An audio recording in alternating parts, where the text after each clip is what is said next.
The British Empire, a perfect example of what happens when you mix tea, crumpets, and a burning desire to conquer the world. Today, we're taking a trip down memory lane to explore the rise and fall of the British Empire, colonization and decline. Get ready, folks, because we're diving deep into the chronicles of history, complete with extra humor. Buckle up, grab your monocles, and let's get started. Picture this, it's the 16th century, and Britain is like, hey world, we've got a cool empire idea. Let's set sail, find some new lands, and make them British, because everything is better with our accents. Armed with their trusty compasses, maps, and an unhealthy obsession with imperialism, the British embarked on a journey of conquest, exploitation, and grandiose delusions. The age of exploration. The British sailed to distant lands, slapped their flags on everything in sight, and claimed it all for the Queen and country. It's like a giant game of Monopoly, but with real people and zero consideration for consent. Go directly to colonization, do not pass go, and do not collect any cultural sensitivity. The British had a knack for turning someone else's backyard into their personal estate.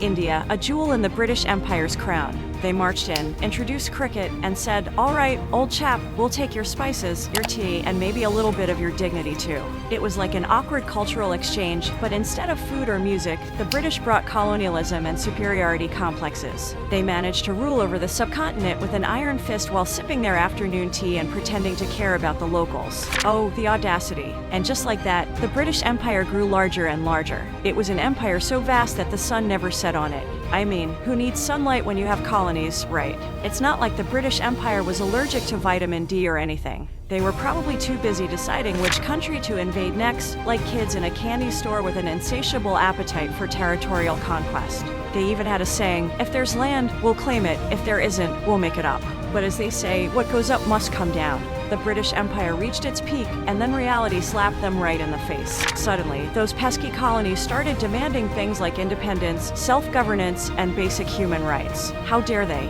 The nerve of those ungrateful colonized folks wanting to have a say in their own destinies. The empire's grip began to loosen, and it was like watching a slow-motion train wreck in fancy top hats. The Americans were like, cheerio, chaps. We're done with your taxes and fancy tea. We're going to start our own country with liberty and justice for all. And just like that, the British Empire lost its favorite cash cow and had to find solace in their sad, unsweetened tea. The loss of the American colonies was a major blow to British pride, but hey, at least they got to keep the Beatles. Silver linings, right. The empire that once boasted about bringing civilization and order to the world suddenly found itself dealing with anti-colonial movements left, right, and center. It was like a bad breakup, with colonies saying, it's not me, it's you and your oppressive policies. Ouch. The British Empire was slowly unraveling, as one by one, their colonies gained independence, leaving Britain with a severe case of empire withdrawal. It was a time of mixed emotions. For the colonies, joy and newfound freedom, and for the British, a longing for the good old days of subjugation.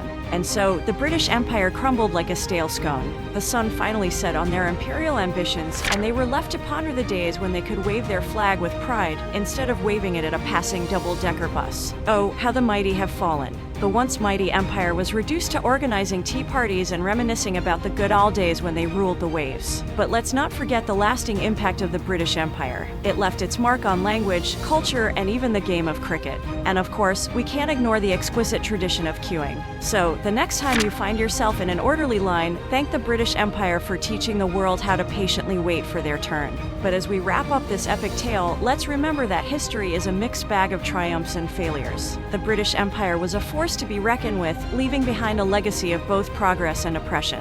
It's a reminder that power dynamics and the consequences of colonialism shape the world we live in today. So let's learn from the past, appreciate the good, acknowledge the bad, and hope that humanity can do better in the future. And that is the tale of the rise and fall of the British Empire. It was a journey filled with conquest, exploitation, and a generous helping of misplaced self-importance. But hey, at least they gave us Shakespeare and Doctor Who, right? Join me next time for another stroll through history on the rise and fall of the samurai, Japan's warrior class. Toodle pip.